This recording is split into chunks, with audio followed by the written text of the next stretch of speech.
নমস্কাৰ 24 লাইভ চাই থকাৰ বাবে ধন্যবাদ আৰু এই মুহূৰ্তত লৈ আহিছো এটা ডাঙৰ খবৰ মুখ্যমন্ত্ৰীৰ কঠোৰ নিৰ্দেশনাৰ পাছতো মাটি মাফিয়াৰ দপদপনি পূৰ্বতে যেহেতু মাটি বিক্ৰী কৰা এটা সিস্টেম আছিল মাটি বিক্ৰী হৈছিল কেৱল কাগজত লিখিত হিচাপে আৰু সেই সিস্টেমতে এতিয়া মাটি মাফিয়াৰ দপদপনি দেখিবলৈ পোৱা গৈছে যিজনৰ লোকৰ যেটো আইতা ককাক বা দেউতাকে বিক্ৰী কৰিছিল মাটি আৰু সেই পৰিয়ালৰ লোকে এতিয়া অভিযোগ কৰিছে যে এয়া মাটি বিক্ৰী হোৱা নাছিলে কিন্তু সিস্টেম হিচাপে তেতিয়া কাগজত লিখিত হিচাপেহে মাটি বিক্ৰী হৈছিল আৰু সেই সন্দৰ্ভত এতিয়া তেওঁলোকে নিজে মাটি মাফিয়াৰ ৰূপত দেখিবলৈ পোৱা গৈছে দপদপনি দেখিবলৈ পোৱা গৈছে তেওঁলোকৰ আৰু মাটি বিক্ৰী কৰা লোকসকলৰ ওপৰত চলাইছে দাদাগিৰি দেখুৱাবলৈ চেষ্টা কৰা হৈছে গুণ্ডা বাহিনী লৈ তেওঁলোকৰ ঘৰৰ যি আজবাবসমূহ আছে হেয়াসমূহ ভাগি দিয়া পৰিলক্ষিত হৈছে আৰু ইয়াৰ পিছতে আৰক্ষীক খবৰ দিয়া হৈছে যেহেতু মুখ্যমন্ত্ৰী গৰাকীয়ে কৈছিলে হকিয়নি দিছিলে যে এতিয়া মাটিৰ কিনা বেচা সন্দৰ্ভত যেটো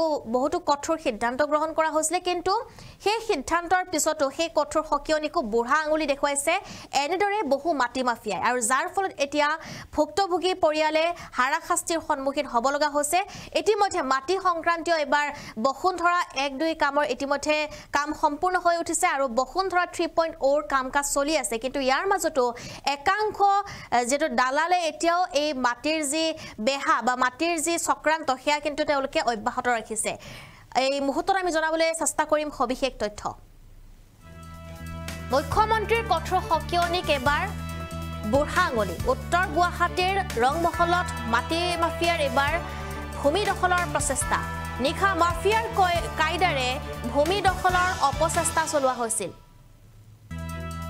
আৰু প্ৰায় 50 জনীয়া এটা দলে ডাকুৰ আদিলৈ চলালে ভূমি দখলৰ অপচেষ্টা ভয়ংকৰ ঘটনা সংঘটিত হৈছে ধ্ৰুৱজ্যোতি চৌধুৰীৰ পৰিয়ালৰ মাটি ক্ৰয় কৰিছিল প্ৰমোদ দাস নামৰ এজন ব্যক্তিয়ে আৰু সেই ব্যক্তিজনৰ ওপৰতে এতিয়া হাৰাশাস্তি কাগজী প্ৰক্ৰিয়া সম্পূৰ্ণ নকৰাৰ গয়নালৈ এই দলটোৱে চলাইছে ভূমি দখলৰ চেষ্টা ধ্ৰুৱজ্যোতিৰ নেতৃত্বাধীন দলটোৱে জেচিবি লগাই প্ৰমোদ দাসৰ বাসগৃহৰ আজবাব বেআইনীভাৱে বিনষ্ট কৰে ঘটনা সন্দৰ্ভত আৰক্ষীক অৱগত কৰোৱা হৈছে বুলি জানিব পৰা গৈছে আমি এই মুহূৰ্তত জনাই আছো এটা ডাঙৰ খবৰ যেটো পুনৰ এই ঘটনা সংঘটিত হৈছে আৰু ৰাজ্যত দেখিবলৈ পোৱা গৈছে ভয়ংকৰ ঘটনা কিয়নো এবাৰ উত্তৰ গুৱাহাটীৰ ৰংমহলত মাফিয়াগিৰিৰে ভূমি দখলৰ অপচেষ্টা চলোৱা হৈছে পুনৰ এবাৰ জনাবলৈ চেষ্টা কৰিম ৰাজ্যত পুনৰ মাটি মাফিয়াৰ দপদপনি ভুক্তভোগী পৰিয়ালে এবাৰ কাটৰ আহ্বান কৰিছে মুখ্যমন্ত্ৰী উত্তৰ গুৱাহাটী ৰংমহলত মাটি মাফিয়াৰ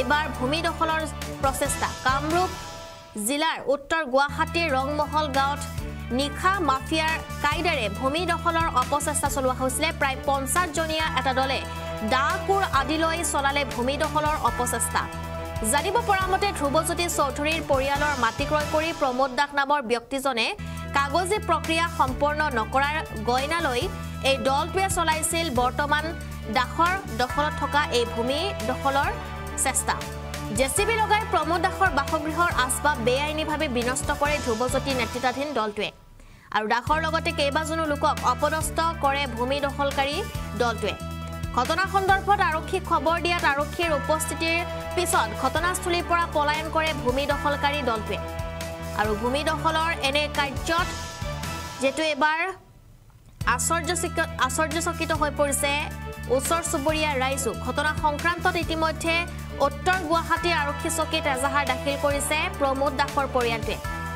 এই মুহূৰ্তত আমি জনাই আছো এটা বিশেষ খবৰ কিয়নো যেটো মাটি সংক্ৰান্তীয় যি কাম কাজ আছে সেই কাম কাজক লৈ ইতিমধ্যে ৰাজ্যৰ মুখ্যমন্ত্ৰী গৰাকীয়ে বাৰম্বাৰ কঠোৰ হকিয়নি দিছিলে আৰু নতুনকৈ যেটো এটা একটনা হৈছে বসুন্ধৰা আৰু সেই বসুন্ধৰাটো ইতিমধ্যে কাম কাজ আৰম্ভ সম্পন্ন হৈ উঠিছে বসুন্ধৰা 3.0 বৰ্তমান ৰাজ্যত চলি আছে কিন্তু ইয়াৰ মাজতো একাংশ মাটি মাফিয়াৰ দপদপনি এতিয়া অব্যাহত আছে যাৰ বাবে এতিয়া ভুক্তভোগী পৰিয়ালে জিয়াটো ভুগিব লগা হৈছে আৰু ভুক্তভোগী পৰিয়ালৰ ভাষ্য আছে তেওঁলোকৰ মন্তব্য আছে অভিযোগ আছে হেয়া শুনাবলৈ এই মুহূৰ্তত চেষ্টা কৰি মানে যোৱা ৰাতি 14 তাৰিখ আছিল ৰাতি আমি শুইছো তেতিয়া তাৰপিছত ৰাতি 12টা বজাত আমাৰ ঘৰত কুকুৰকেইটা বহুত ভুকিছে তাৰপিছত বহুত কিবা শব্দ শুনিছো জেচিবিৰ কিবা ভাঙি থকাৰ দৰে এইফালে ওলাই আহি চাওঁ যে ইয়াতে মানে আমাৰ ঘৰৰ কেম্পাছৰ ভিতৰত এইফালে জেচিবি সোমাই আহিছে আৰু কমেও 20-25 জন মানুহ সোমাই আহিছে সোমাই আহি হুলস্থুল কৰিছে, হাতত চবৰে জাঠি জোং লাঠি লৈ আছে। পিছত গম পালোঁ যে 20-25 জন নহয়, 10-15খন গাড়ী লৈ আহিছে, 70 জন মান লৈ আহিছে, JCB সোমাই আহিছে। আহি আমাৰ গোহালি ঘৰ বা এনেকৈ আৰু 2টা মান অস্থায়ী ঘৰ ভাঙিছে, ৱালখন ভাঙি সোমাই আহিছে, অস্থায়ী ঘৰখিনি ভাঙিছে, ভাঙি মাটি দখল কৰিব লৈ আহিছিলে, বেলেগ কথা।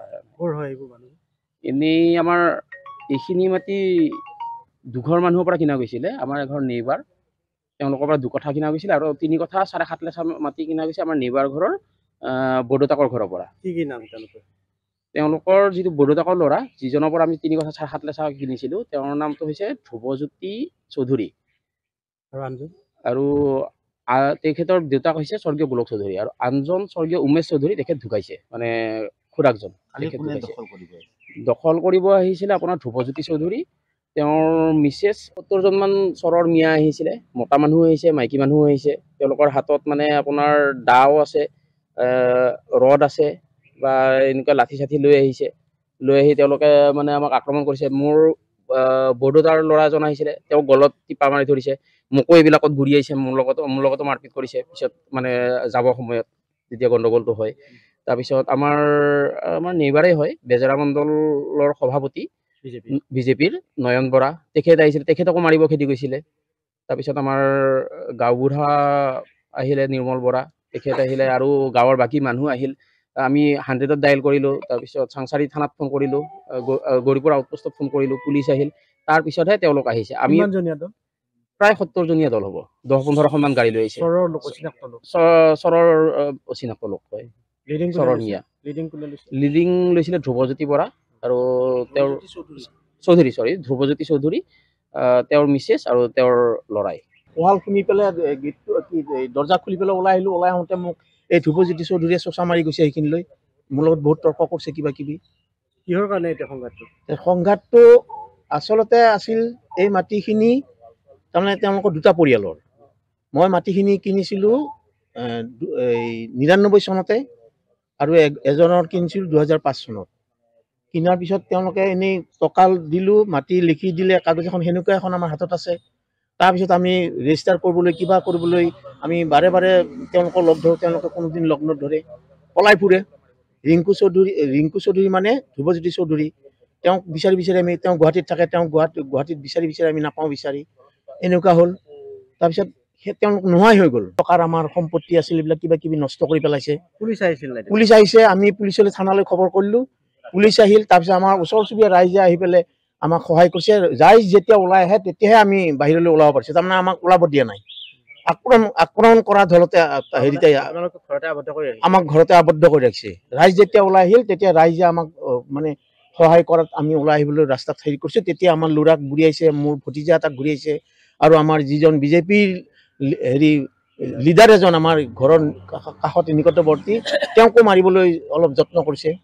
তৰ্কাতৰ্কি নয়ন বৰা, গামবুঢ়াকো অপব্যৱহাৰ কৰিছে অলপমান, 2-এটা বাক্য, এনেকুৱা ধৰণৰ এইখিনি কৰিছে। আৰু তাৰপিছত যেতিয়া থানাৰ পৰা পুলিচ আহিল, আমাৰ মানুহখিনি আহিল, তেওঁলোকে পলাই গ'ল। ধ্ৰুৱজ্যোতি চৌধুৰী আৰু তেওঁৰ ৱাইফ, এই আমাৰ নেইবাৰ যিজন খুৰাকৰ ঘৰ, তেওঁলোকৰ ঘৰত সোমাল, আহি দৌৰ মাৰি আহি সোমাল, আৰু বাকী লেবাৰখিনি চব পলাই দিলে। তাৰপিছত থানাৰ পুলিচ আহি পেলাই তেওঁলোকক তাতে বিচাৰি গ'লে, তাত ঘৰত নাই বুলি কৈ দিলে। গতিকে পলাই যোৱা বুলিয়ে ক'লে, পলাই গৈছে, ঘৰত আছে সেইটো পুলিচে জানিব।